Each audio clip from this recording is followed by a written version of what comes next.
भारत और पाकिस्तान के बीच 4 दिन तक चले युद्ध के बाद हमारे देश में कई नेताओं ने सेना के शौर्य की तारीफ करने के बजाय नुकसान की जानकारी मांगी थी। बार बार कह रहे थे हमारा विमान गिरा है, जल्दी बताओ। दुनिया का शायद ही कोई ऐसा देश होगा जो युद्ध की स्थिति में खुद की सेना को हुए नुकसान की जानकारी सार्वजनिक करने के लिए इतना आतुर दिखे। इस तरह की जानकारियों से दुश्मन देश को लाभ मिलता है, लेकिन आपने नोटिस किया होगा कि भारत के कई विपक्षी नेता यह जानना चाहते थे कि युद्ध में कितने राफेल मार गिराए गए। राहुल गांधी समेत कई नेताओं ने भारत सरकार से पूछा था कि इस युद्ध में भारतीय सेना ने कितने फाइटर जेट्स गंवाए।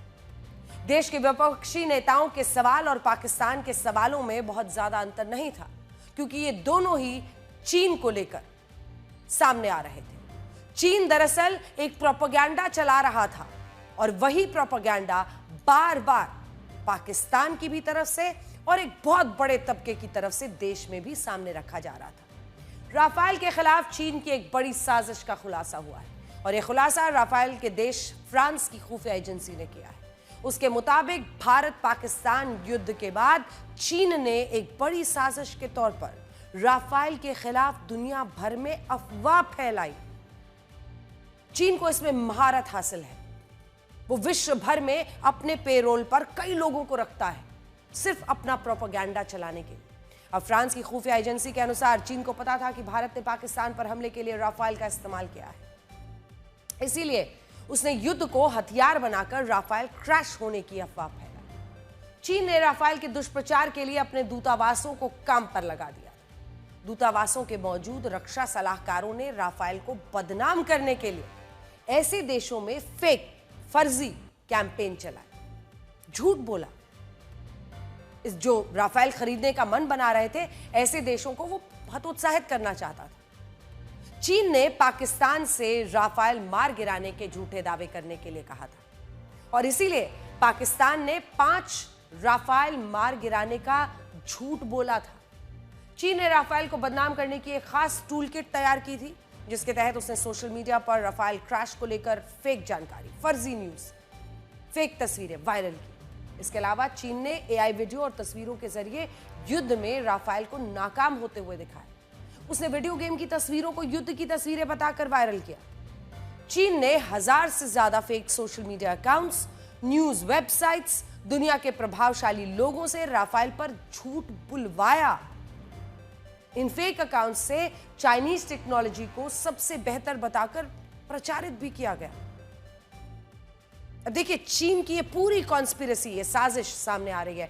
फ्रांस की कंपनी दसॉ का फाइटर जेट राफेल भारतीय वायुसेना का सबसे ताकतवर फाइटर जेट है। पाकिस्तानी सैन्य ठिकानों पर हमला हो या फिर आतंकियों के हेडक्वार्टर्स और ट्रेनिंग सेंटर्स पर किए गए धमाके, राफेल का इस्तेमाल दोनों ऑपरेशंस में हुआ था। आपको याद होगा कि पाकिस्तान ही नहीं, भारत में भी कुछ लोग ये जानना चाहते थे कि युद्ध में कितने राफेल गिरे। सोशल मीडिया के जरिए, फेक तस्वीरों के जरिए, फेक तस्वीरों को वायरल करके लोगों के दिमाग में ये बात भरी गई कि भारत को बहुत नुकसान हुआ है, राफेल गिरा है, और फेक तस्वीरें ऐसी जिनमें राफेल का मलबा भी दिखाने लगे थे। सब झूठी तस्वीरें थी, लेकिन ये बहुत तेजी से वायरल किया गया था। और तो और हमारे देश की कुछ न्यूज वेबसाइट्स, राजनेता और जो छद्म बुद्धिजीवी हैं, उन्होंने उन तस्वीरों को सच माना और उनके आधार पर सेना, सरकार पर सवाल खड़े किए। क्या ये सभी लोग चीन के इशारे पर ये काम कर रहे थे? जहां तक अब चाइनीज इक्विपमेंट की बात कर रहे हैं, वो फिर टारगेट उन्होंने 4 दिनों के टारगेट किए, भारतीय टारगेट्स को, लेकिन एक भी सफल नहीं हुए। अभी जाके चीन को, अगर आप चीन की तरफ से देखें तो उनका डिफेंस इक्विपमेंट जो है वो उतना सफल नहीं हुआ जितना वो समझते थे कि होगा। तो उन्होंने तो फिर यही बात करनी ही थी अपने एम्बेसीज को कि ठीक है, अगर इस प्रकार की बात चलती रही तो हमारा प्रोडक्ट तो कोई खरीदेगा नहीं। तो क्या करना है, हमने कहना है कि राफेल फेल हो गई और चीन का इक्विपमेंट सफल हुआ। बात तो सिर्फ इतनी थी। हो सकता है कुछ लोग इसमें शुरू में इसको बिलीव कर गए होंगे कि भाई ठीक है, चीन सही कह रहा है, लेकिन एक बार जब ये जो डिफेंस एनालिस्ट हैं पूरी दुनिया के, मैं भारत की बात नहीं कर रहा हूँ क्योंकि लोग बोलेंगे हम तो मोटिवेटेड हैं, लेकिन अगर पूरी दुनिया की बात करेंगे, उन्होंने तो साफ कह दिया है कि इसका नतीजा जो है, ये चीन का इक्विपमेंट मेजर अप नहीं हुआ। सिर्फ ये बात है। और ये चीन के लिए एक, मैं समझता हूँ, एक बहुत झटका सा लगा है, क्योंकि अभी ये बैटल टेस्टेड है। तो उनकी तरफ से तो फिर कोशिश होगी ही अपनी एम्बेसीज को बोलना कि इस प्रकार की बात करे और अपना इक्विपमेंट को प्रमोट करे, लेकिन मुझे नहीं लगता है कि वो इसमें अभी सफल होंगे। यानी एक बात बिल्कुल तय है कि चीन ये जान चुका था कि असल युद्ध के मैदान में जब उसका मुकाबला रफाल से हुआ, भारत ने जिन रफाल से हमला किया तो उसके तमाम जो प्लेन्स थे वो नाकाम साबित हुए, और ऐसे में उसने ये पूरा प्रोपेगेंडा रचा, क्योंकि फिर उसके हथियार खरीदता कौन। अब सवाल यह है कि आखिर चीन ने रफाल को बदनाम करने की साजिश क्यों की थी? जवाब, हथियार बेचने की प्रतियोगिता, कंपटीशन। दरअसल रक्षा क्षेत्र में फ्रांस एक बड़ा कारोबारी देश है।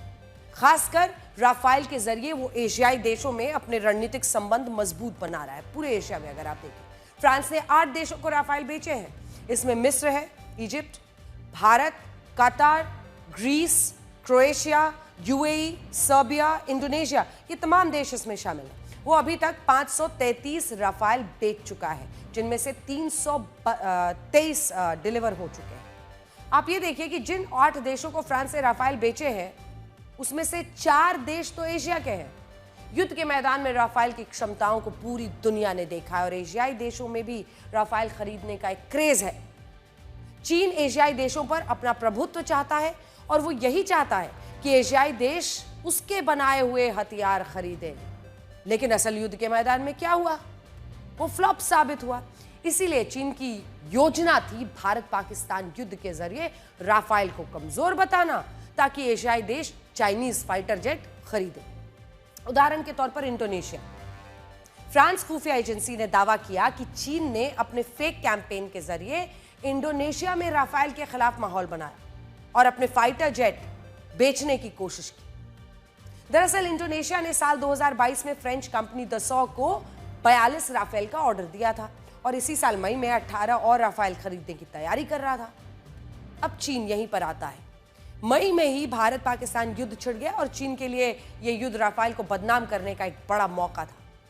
भारत के पास सबसे ताकतवर फाइटर जेट राफेल है, और चीन को पता था कि भारत राफेल का इस्तेमाल जरूर करेगा।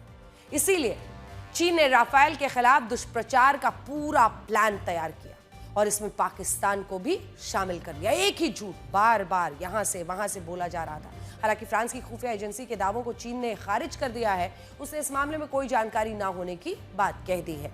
लेकिन कुल मिलाकर देखिए, एक ही झूठ था राफेल को लेकर, जो चीन ने प्रोपेगेंडा के जरिए अपने एम्बसीज के जरिए अलग अलग देशों में फैलाया।